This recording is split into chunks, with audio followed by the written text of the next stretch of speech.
Good evening, comic book fans. What's up? It's Sunday. This afternoon, we had a chat on Larasa's channel. If you want to go and check that out, we actually ended up talking a little bit longer than normal, which is crazy considering how little each of us read this past week. We managed to fill a lot of space. So go to her channel and check that out. Next week, we're back again on Sunday on my channel. So just stick around, stay tuned. And as usual, if you want to come and hang out with us in the stream, just shoot me a message. Obviously, priority to people that we know pretty well. Some rando on the internet possibly won't get the invite, but feel free to reach out and we can get you on the show. So to start with this week, just some music, because I've been really taken by some music that I haven't listened to in quite a while. So Steve Albini, musician, engineer. He owns his own recording studio called, is it Electrical something? I don't remember what it's called now. And Electrical Audio, maybe that's what it's called.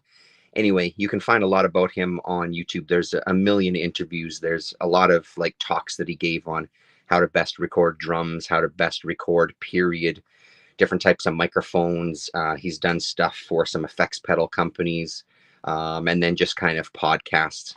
So he was, his first band was a band called Big Black, which was a drum machine. Started off with a drum machine and just him. And it kind of started changing over time. He had a number of bands as well, but Big Black was where I first heard him, a song called Bazooka Joe. As much as I enjoyed Big Black, Shellac was and still is one of those bands that completely blow me away. So Steve Albini has also recorded a lot of people, including Nirvana. I think he did their In Utero album, I believe.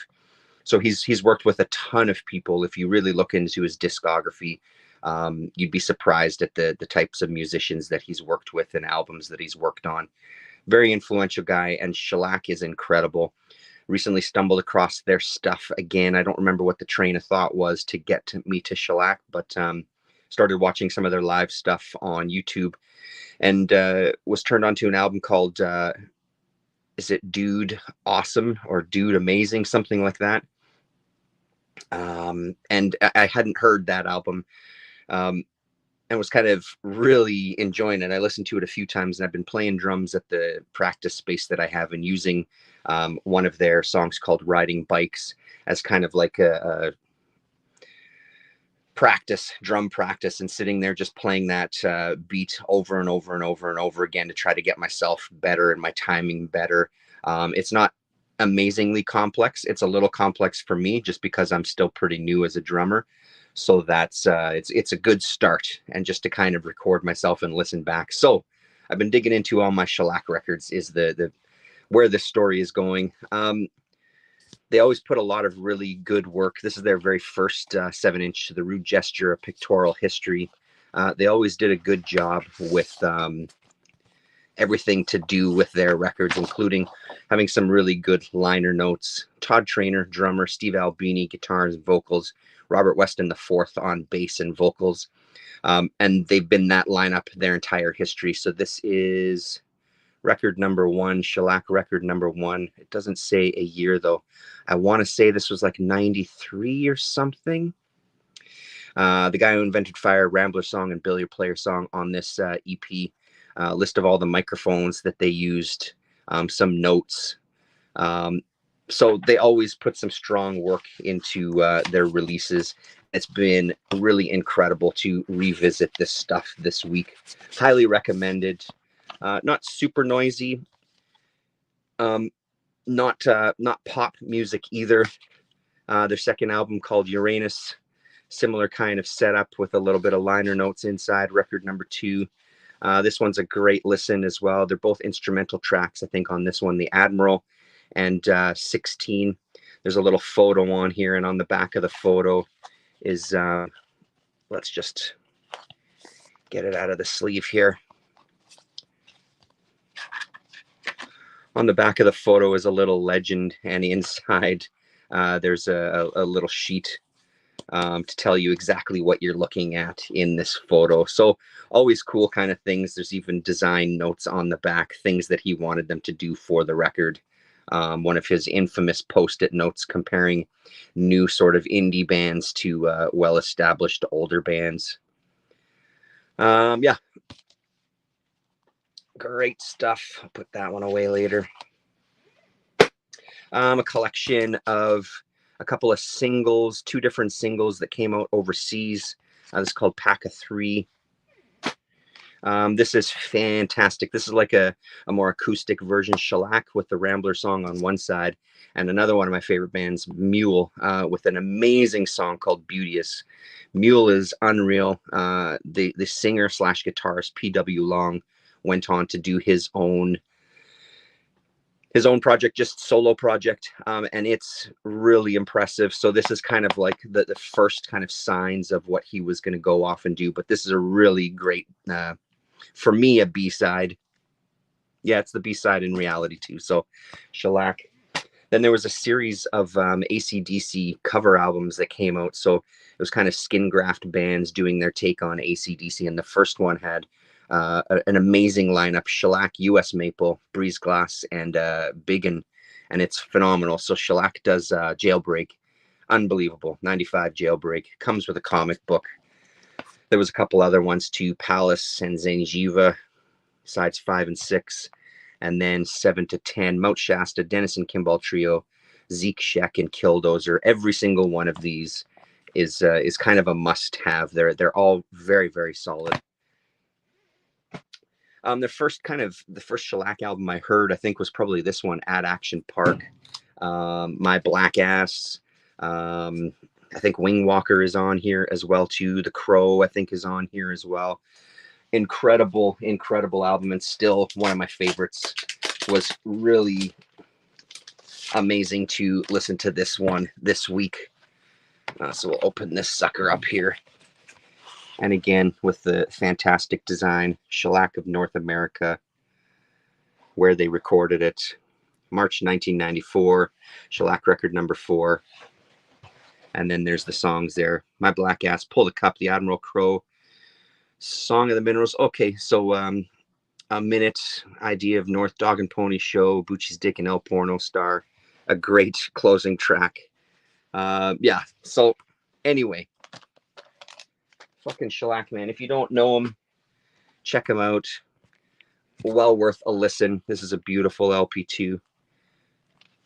Hello, Colin Blanchett. This is called Terraform, is this album. So that's been my listening this weekend and watching on YouTube. Watched a ton of their stuff on YouTube. They have a bunch of good videos showing them live. So if you're curious, check them out. Are you back from your trip there, Mr. Blanchett? I guess it's still only Sunday. You're probably still there, hey? And then leaving tomorrow, I'm guessing. So on to what I read this week. Like I said, not a huge list. I'll start off with an easy one, not because there's not too much to say about it.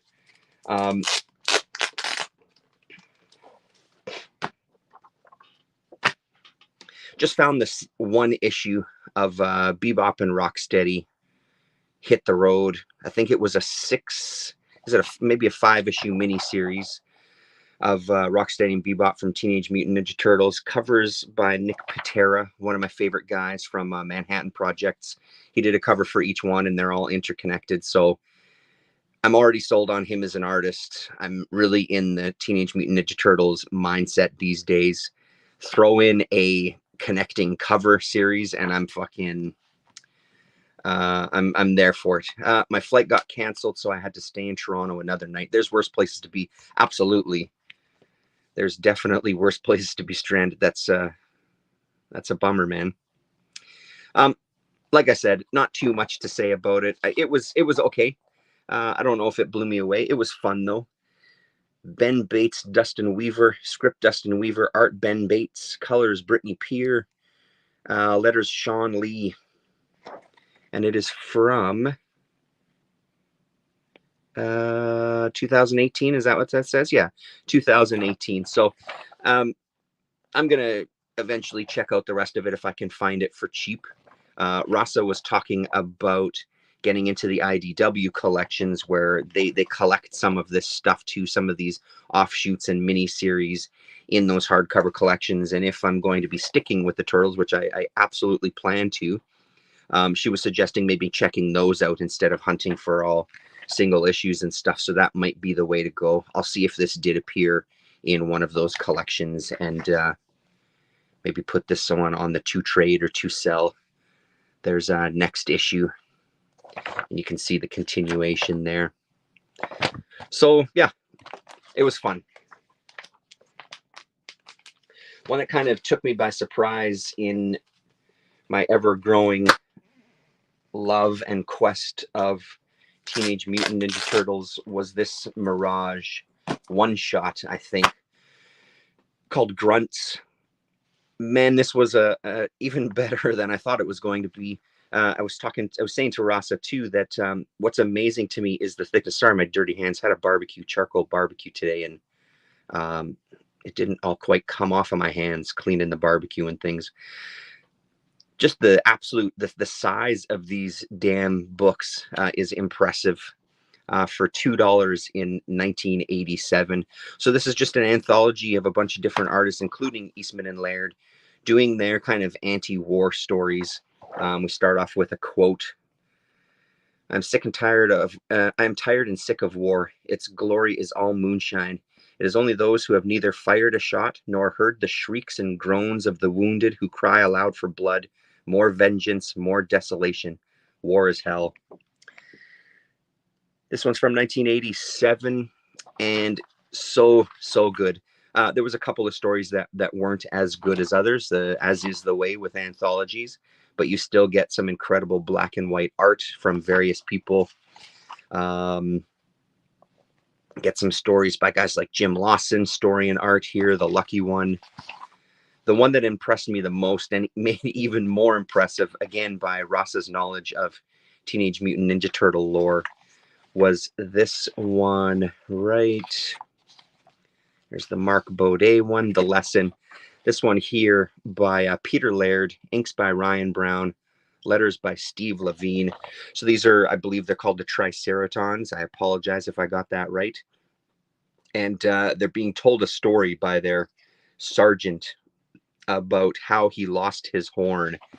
And Rasa was telling me that apparently in the mythology of these characters in the comics, the horn is very, very important to them. And when some female Triceratons get into becoming warriors, they have a metal horn, I think is what she said, that they'll put on as well to kind of keep that up.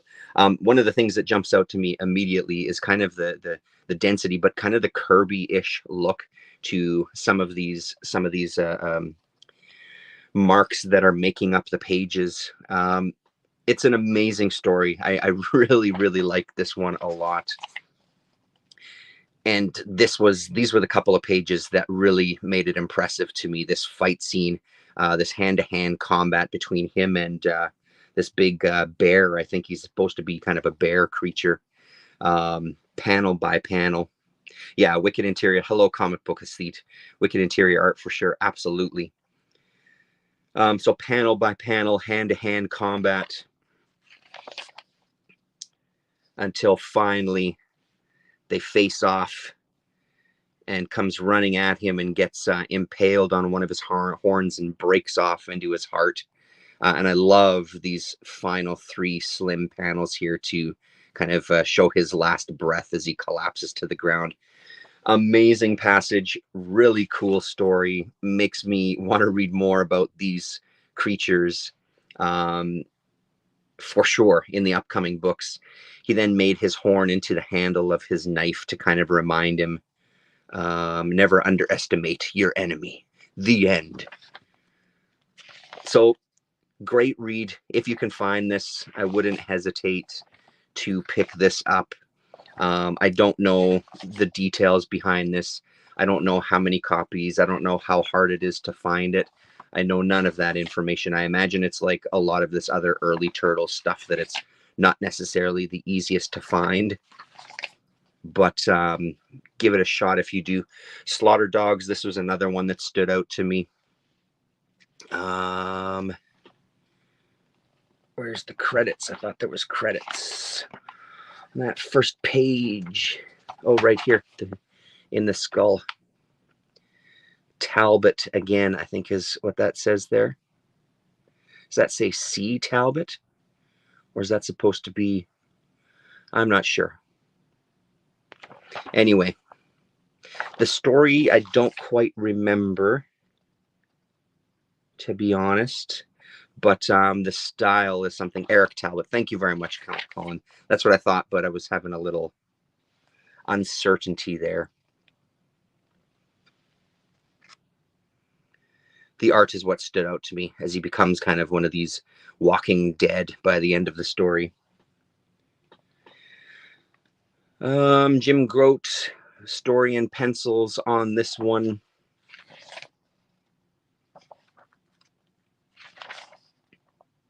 Oh yeah, this ghost tank kind of story here. That's right. That's what it was. Yeah. Again, not a bad one for sure. So, and then this was kind of interesting, this special announcement to, again, really put it in a time and place. 1986, out of the blue, we got a call, blah, blah, blah, role-playing game. They're announcing the cartoon. They're announcing the toy line. And then they even include the first advertisement for the brand new at the time toys. It's interesting to me because Chaos and Comics. It's interesting because it really puts it into, again, this reminder of how quickly things evolved for them. This is only 1987. So in just a very, very short time, they went from having this unexpected hit of a single issue that spawned an absolute fucking powerhouse of a company and marketing and toys and the whole 9 yards. So that's kind of cool with these older issues, getting that kind of context. Some copies on eBay, $6, $7, $8, $19.39, kind of all over the place. Yeah, I would be going more towards the $6 end for sure. Yeah. And then in this one, also an ad for the Tales of the Mutant Ninja Turtles #4, which we looked at a couple of weeks ago. One of my favorites of kind of all of the Turtles stuff I've read, to be honest. This was a really great story with this Rat King, I think is his name, right? With a Lawson cover there, and then ad for Metal Miniatures. T-shirts, of course. Why not? And then just the remainder of this inside front cover poster. So, and Mark Baudet on the back from his story in here. Great, great read. Really, really enjoyed that. One of the other nice finds the other day was not one, but 2 issues of the Fantagraphics Usagi Yojimbo series, which I think ran 38 issues. I picked up issue number 32 and 33. This is the one that I read. It was a one-shot, like a one-off. This, I believe, was a maybe final part to a longer-running story, Kitsune. So I haven't dug into that one yet, but this one seemed like a good standalone to just dive into. From a plot by Sergio Aragones. So as they were working on Gru Stansakai, still, Damien reminded us, still the letterer on Gru Comics. They would kind of meet each other once a week, and sometimes that kind of hangout would last a couple of hours. On the drive over one of those sessions, Sergio came up with this great idea that he thought was a little too violent for Gru, but he wanted to give it to Stan because he thought it would fit perfectly in Usagi Yojimbo comic. He gladly accepted it and then changed it apparently quite a bit according to him, but the essence of that story remained. Usagi enters this town that's kind of a ghost town, wondering where people are, as he's approaching houses where lights are on. Once he starts banging on them, lights all of a sudden turn off, so people pretending that they're not there. And when he finally enters one of the bars, because he's been hearing some kind of wailing and crying outside, They all freak the hell out. So every time there's a full moon, one of their leaders, one of their sergeants, I don't really know what the title was for it, one of their warlord leaders, I guess, comes back to haunt the town. They'd been defeated in battle. His master had been defeated in battle, so he commits seppuku, but doesn't get to finish it after he slices into himself as their enemy descends upon them and kind of mocks and torments him and finally kills him. So his spirit can't get any rest because he's been he's been dishonored. His death has been dishonored by these enemies that he has. So Usagi's going to take it upon himself to help out any way that he can. Amazing story, really, really great. Yeah, I won't. I did talk about the end on the chat this afternoon, but I'll leave it out in this one. Fantastic. I don't see these Fantagraphic ones very much. I really would like to get some more of these. I love the black and white stuff. The color stuff is fun too. I'm sure of it, but I'm really loving the black and white stuff here. So.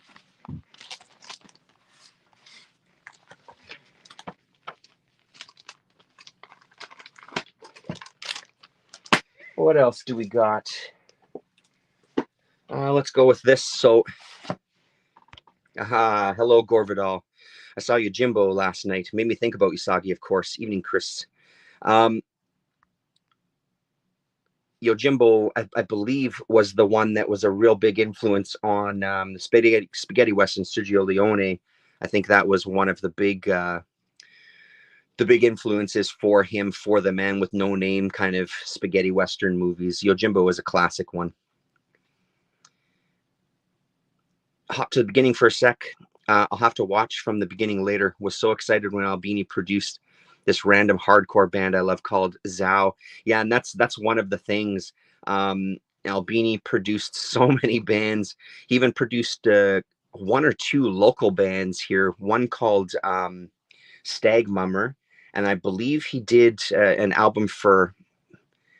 I don't know if I can't remember if it was Electro Quarterstaff or if it was. There's some other hardcore / metal band. What the fuck were they called locally? Shit, man, drawing a blank. Anyway, he produced a couple of albums for locals here who went down to see him. So just amazing. I've seen them live too, I guess is the other thing I didn't say. Many, many, many years ago, going down to Minneapolis to see Shellac live.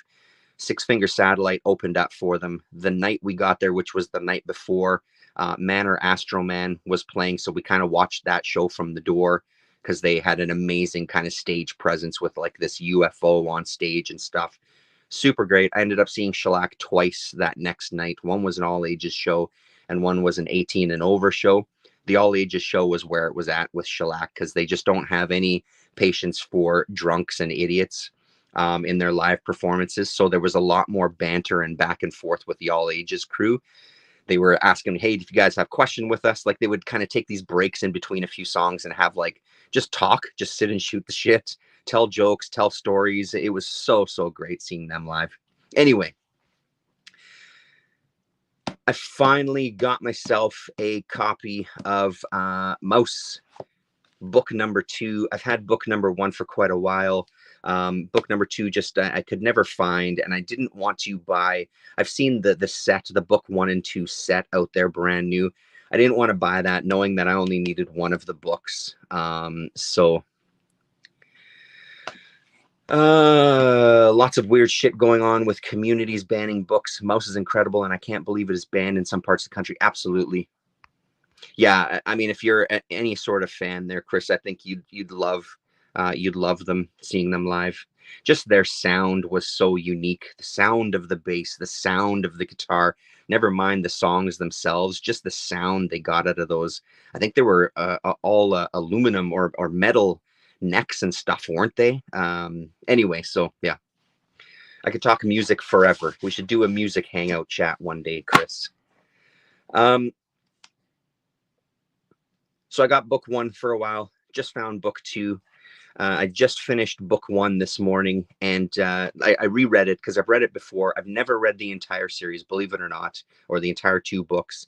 But I have read number 1. But I figured now that I've got them both, again, I'm just noticing this, and I just have to make sure those of you that are coming, I know my hands are filthy. Trust me, I'm not a bum. I've been working and also did a barbecue tonight where I had to clean the barbecue a little bit. Not all of it got off my hands. I apologize. I'm a filthy fucking animal. I shouldn't be touching these multi-million-dollar comics. Let's pick some comics out of a slab right now with these dirty paws.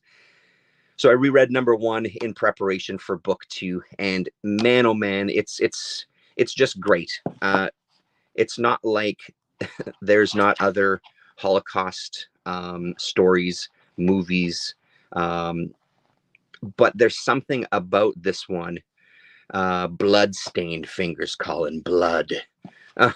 There's something about this one that by the end of this first book, I'm not so sure what I think about his dad. I feel like, and again, I haven't read book 2. I've never read book 2.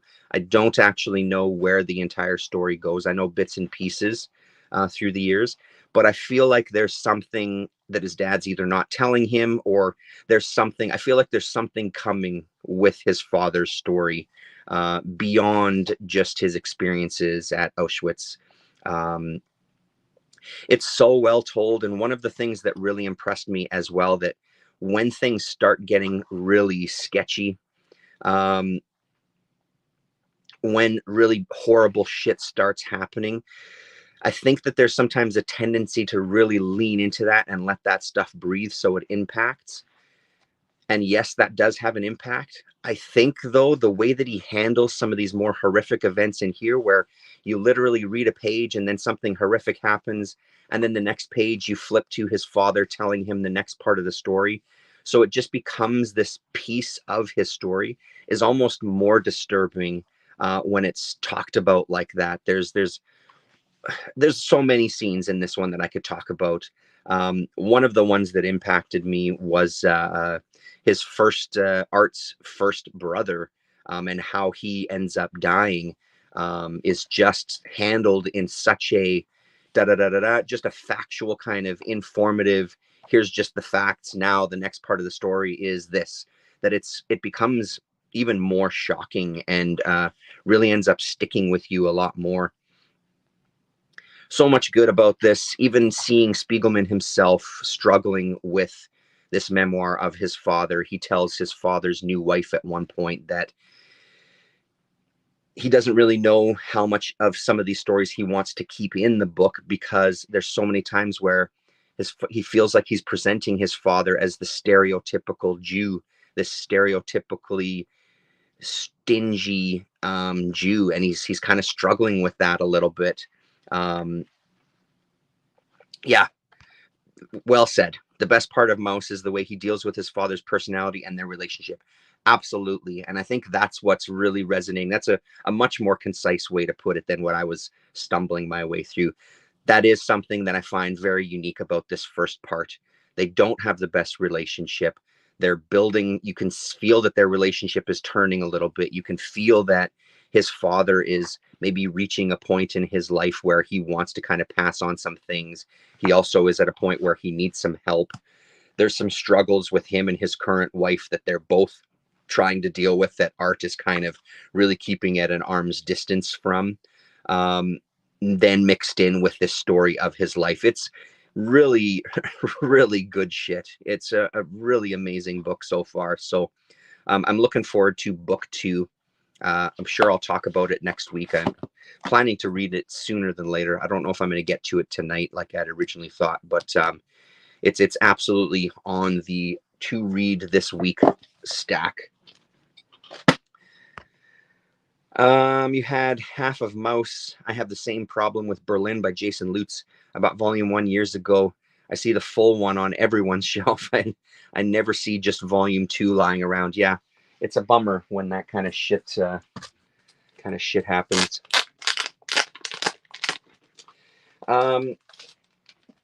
Another thing that I found this week was the first 4 issues of Bernie Moreau's The Jam from Tundra.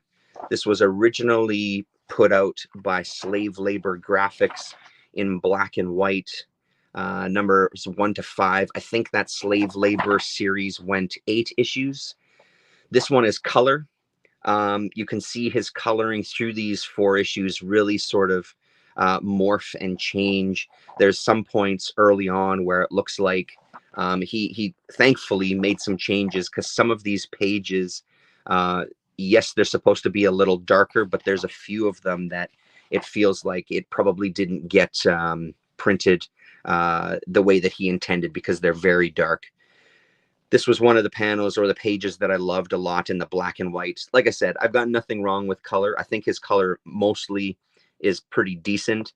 I just prefer the black and white, and I'm looking forward to finding some more of the slave labor ones. That said, though, this is such a fun little book.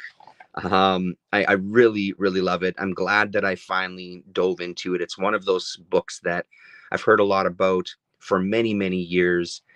Reading that Mackenzie Queen last year was a really good opportunity to kind of get myself into his work, and kind of start to grow an appreciation of his style.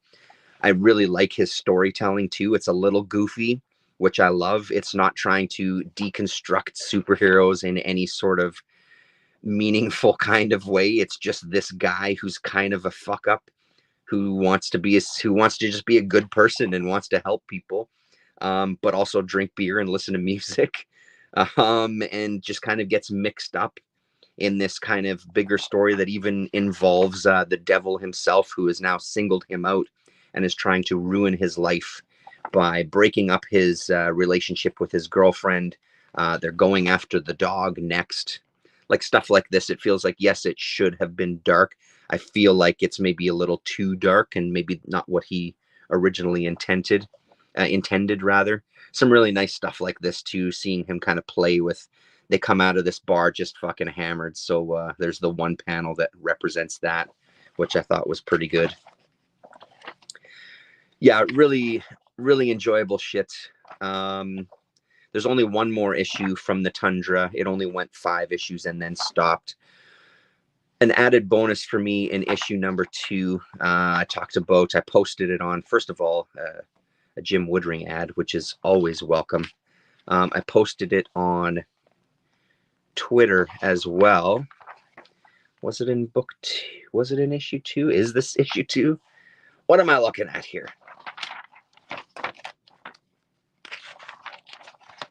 Maybe it wasn't. Oh yeah, no, it is in issue 2. Rick Trembles is a Montreal artist who had a podcast. He's got a collection. He appeared in the Montreal, is it called the Montreal Mirror, I believe, doing movie reviews, but doing them in these one-page comic strip forms. I've got a book collection of it. I met him when he came through town many, many years ago, signed it and gave me a little doodle, and was talking to him about various things. Really great guy. His podcast was unbelievable. I don't know if you can find it anywhere. I'm pretty sure that was called Motion Picture Purgatory as well. So have a look out for it. But this was very, very cool to see in the back of this. Makes total sense since they're both Montreal natives. Super cool stuff. Really great guy. Fun series, man. I don't know if I'm ever going to be able to find issue 5. It's probably going to be something that I have to order online. Although I did find these 4, so maybe there is hope. Just as we've talked about before, Tundra books in general aren't things that I tend to stumble across very often. So we'll see. Maybe I'll get lucky eventually. As I knock over everything, sorry. Earthquake. And finally, for the stuff that I read, I was amazed that one of my shops, Galaxy, actually a couple of my shops, had this Caroline Cash Pee Pee Poo Poo comics. Doubly impressed that they then got her new book in as well from Silver Sprocket. This is issue number 420. It's my 8-ball look. It's very Dan Clowes influenced throughout this whole thing. Even some of the panel layouts and things, obviously, screams 8-ball here on the cover. This is great. So this is April 2023. So this is a brand new thing. First printing April 2023. If I had to recommend one of these, if you haven't checked her out and you had to pick up one, I would honestly recommend this one. They're both great, but I think this one was just that little bit stronger for me personally. So I would go for this one, the Ignatz award-winning issue. But if you see either one, I wouldn't hesitate to pick either one up if you want to try out her stuff. Killer style. It feels like there's a couple of different paper stocks going on in here. There's different coloring that happens from almost story to story. Then we also get some black and white stuff as well. Great cartoonist. I love that it's this magazine size. I'm glad that we didn't, Silver Sprocket didn't shrink anything down to make it kind of a single issue. It also jumps off the shelf at you, even at a place like Galaxy that I've spoken about before. They have a really good selection of new Marvel DC, but also an entire shelf and maybe almost half of another one that's all independent books. And this one just kind of jumps out at you from a distance, even though it's kind of on the top shelf behind a bunch of stuff due to its magazine size. I think it would get lost otherwise. So yeah, there you go. And there's some more full color stuff. Yeah, this last story was pretty damn good, actually. So there you have it. Couple of letters at the back. Pee Pee Poo Poo, issue 420. So that's all that I read this week. There was a mini comic convention today that I went to and didn't pick up very much. I ended up kind of talking with people more than anything else. I saw a couple people there that I haven't seen in a while. I saw Garrett. For those of you who have been on YouTube for a while, he was Comic Guy Rules on YouTube. I mostly see him these days at these little conventions. He used to go to Comic Factory, which was right around from my old office there. So I would see him there sometimes. But now, since Comic Factory is closed now, oh geez, 6-8 months at this point, I just don't run into him. So it was really great to see him. We got a chance to talk a couple of different times when we were there digging through some boxes together and stuff. So that was great to see him. I wish I had more time, but I was kind of on a limited time slot as it was. And then saw a couple of other people that just ended up just kind of talking to for a while. And it was really, really great. One of the guys that I ended up meeting through, there's a local artist, Robert Pasternak, that I've talked about before. I've showed off some of his work before. He's a painter, cartoonist, more in the abstract comics kind of realm. He was there talking to somebody that I've never seen at a convention before. He introduced me to him. I'm blanking on his name. I apologize for that. But he is the guy responsible for the first big comic convention here in Winnipeg. I think it was early 80s. What did he say? 1983 or 1984. So kind of a local comic book legend when it comes to the conventions here in town. So that was super cool to sit and have a little chat with him as well too, and kind of get a couple of nuggets about, he clearly had a lot of stories. I didn't push too much because I don't think he had. He was holding back some maybe not potentially very nice things to say about people, and I didn't want to rile him up, as curious as I was. But that was great to see them and just kind of see some of the vendors that I always end up visiting at this one. I'm glad that I went. So this was from a 50% off bin, and Colin is 100% right.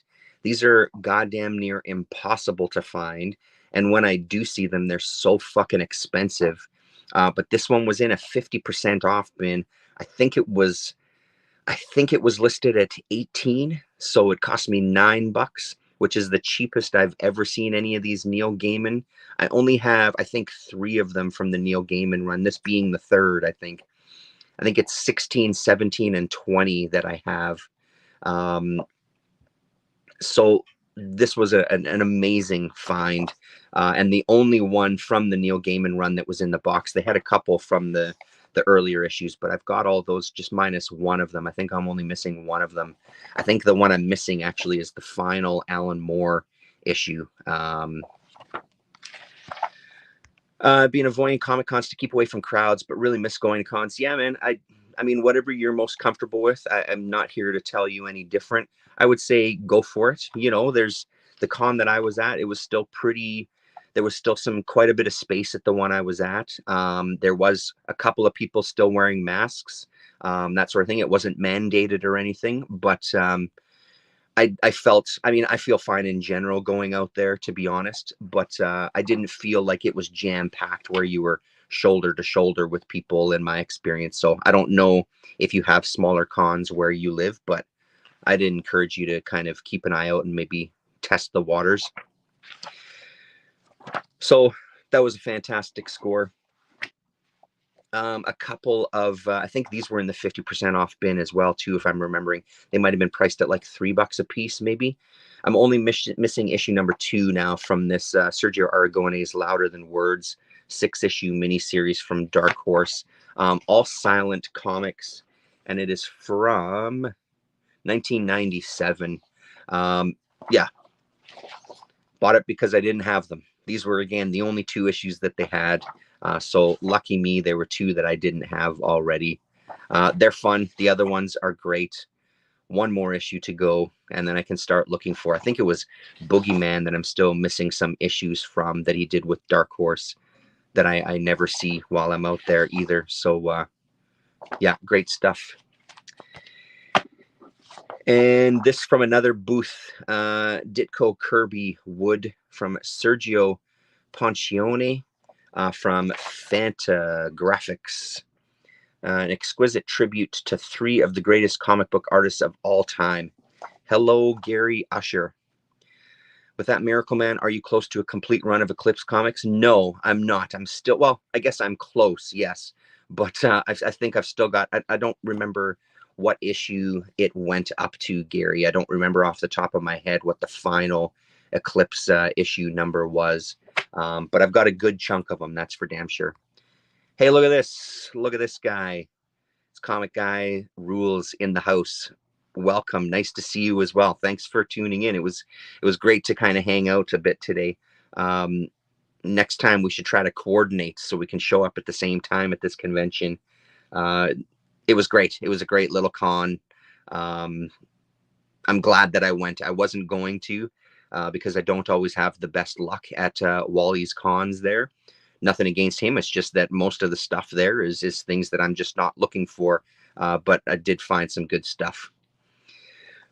So this cover intrigued me. Beautiful, beautiful looking art.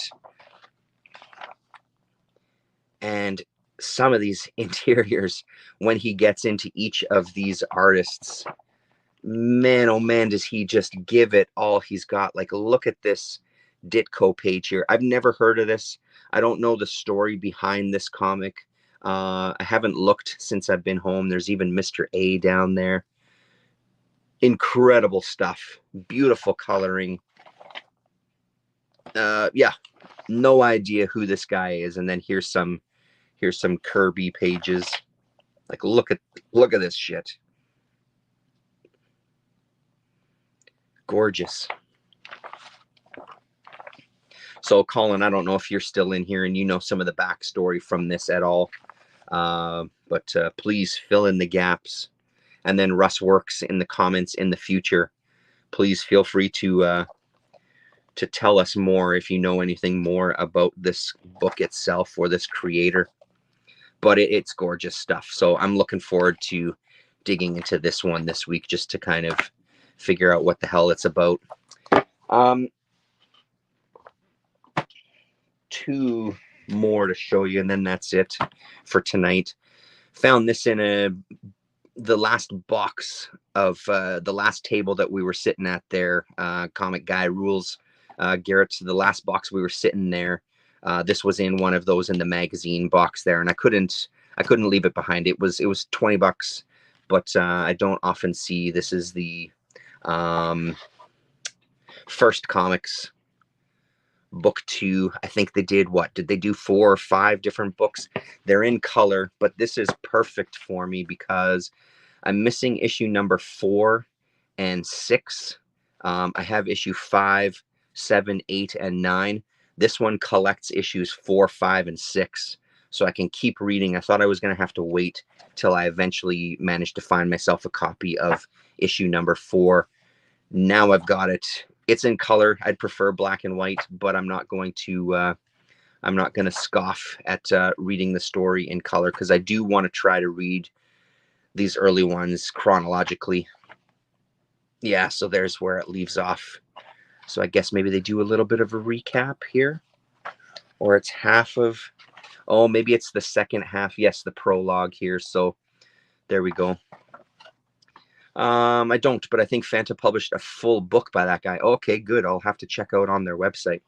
So this is great, just to kind of fill in those blanks, and I can keep reading those issues. So next week, hopefully, I'll have read a few more Turtles issues, and then here's the Triceratons getting introduced, which is going to be great. I'm looking forward to that. So there we go. I read that set of first TMNT books 100 times when I was a kid. There are 4 books. Okay, great. 4 books. That's cool. Yeah. That's great. I'm really excited to have this and kind of be able to keep digging in. So that's a really nice find. And last but totally not least, put these two together. Big fan of Bloodstar. Huge fan of Bloodstar. This is the Corbin hardcover. It is one of the ones that's slated to be reprinted and I think colored. $3. I did not pay $3 for that.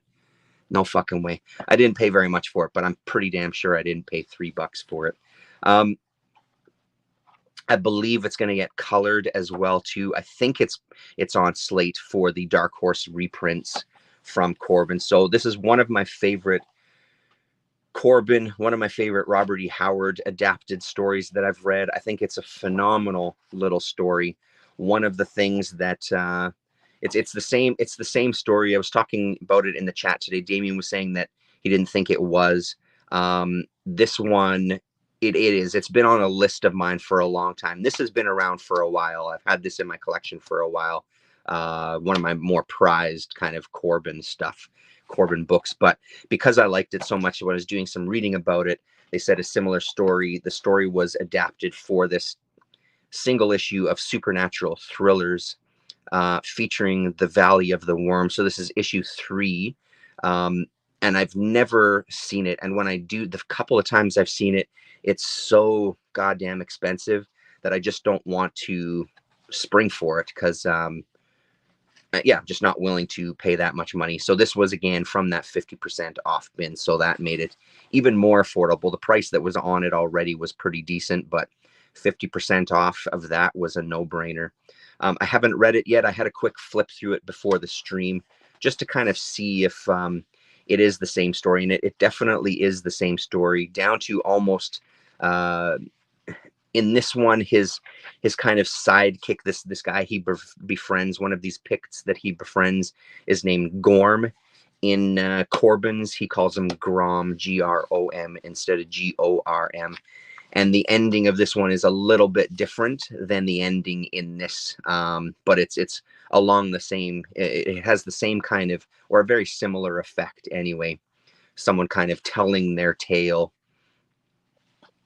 So I'm really looking forward to. Good question there, Colin. Let's see here. Roy Thomas and Gary Conway, Gil Kane artist. Ernie Chua, is that how you pronounce that last name, is the inker on this one, and then adapted from Robert E. Howard. So this is 1972. It looks beautiful, though. They're not artists. I mean, I know the names, but I don't have much experience with any of these artists. So this is the added bonus of it's also fucking beautiful to look at, beyond being a story I'm very excited about. They go different directions with the face paint on the main character, though. Here he's got kind of these stripes alongside of his face. Here he's got this kind of bar of purple across his face that he dons as he's getting ready for battle there. So yeah, very excited. I'll probably end up reading this again too, just to kind of read them both back to back. But yeah, this was probably one of my favorite scores from the show. I love Gil Kane. I'm not really familiar with Chua. Yeah, either am I. I just know the name. There we go. As we get to kind of the final pages here with his version of this kind of final beast, the final boss of the story.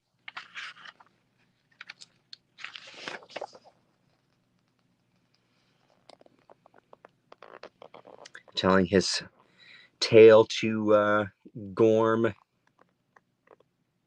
I finished my few words, and then while Gorm howled and beat his hairy breast, death came to me in the valley of the worm.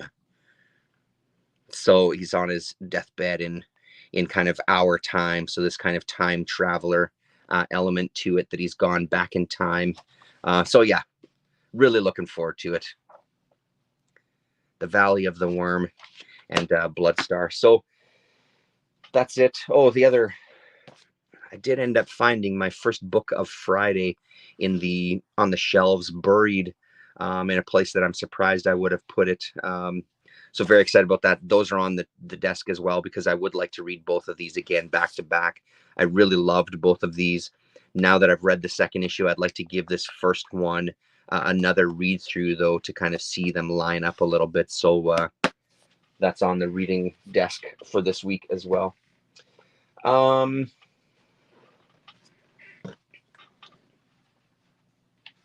There's a couple of other things that I found, I guess not today, but recently when I went to my pick up my pull list. There was only 2 books on my pull list, and they were both for my daughter. So I gave this Warlock reprint here, Strange Tales 178 reprint, a shot.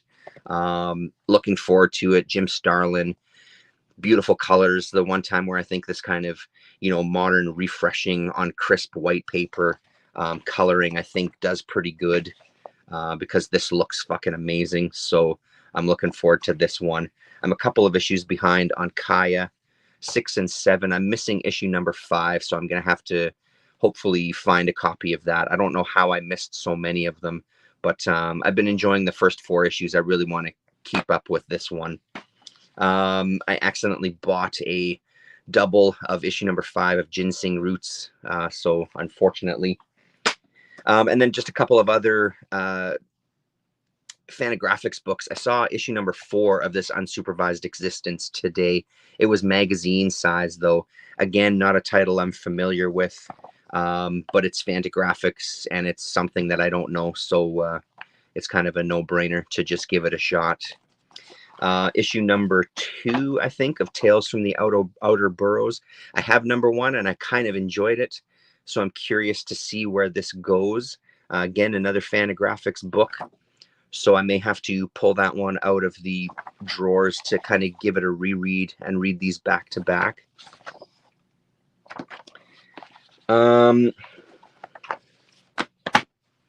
Uncut Comics number 0. No idea.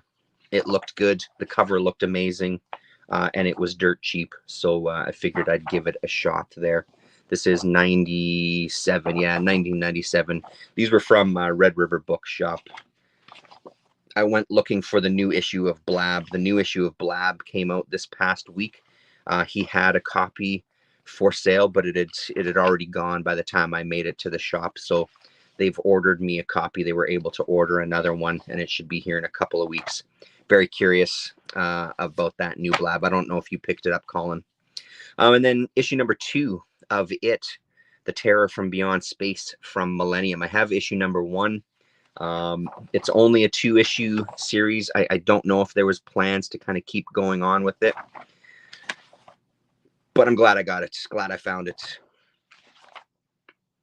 I seem to remember enjoying the first one, at least on some sort of level, so it'll be another one I've got to dig out of the bins to read them back to back. So looks pretty good, though. Pretty good shit there. That's it. Now that is it. Thanks very much, everybody, and we will see you next week. Forgerelli, hello. I still need number 10 of the original Blab. Do you have all of the other issues there, Forgerelli? Every single other one? Because if so, that's fucking impressive. I've only got 3 of them because they eventually went to a much bigger formatted size, didn't they? I think they're within reach here.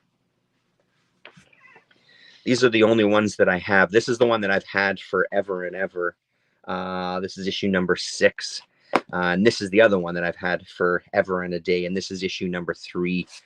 Recently, within the past couple of years, I did splurge and pick myself up issue number 1. Found it on eBay. But those are the only 3 issues of Blab that I have. So 17 of the 18. Okay, perfect. Right on, everybody. Thanks, Gore Vidal. See you later.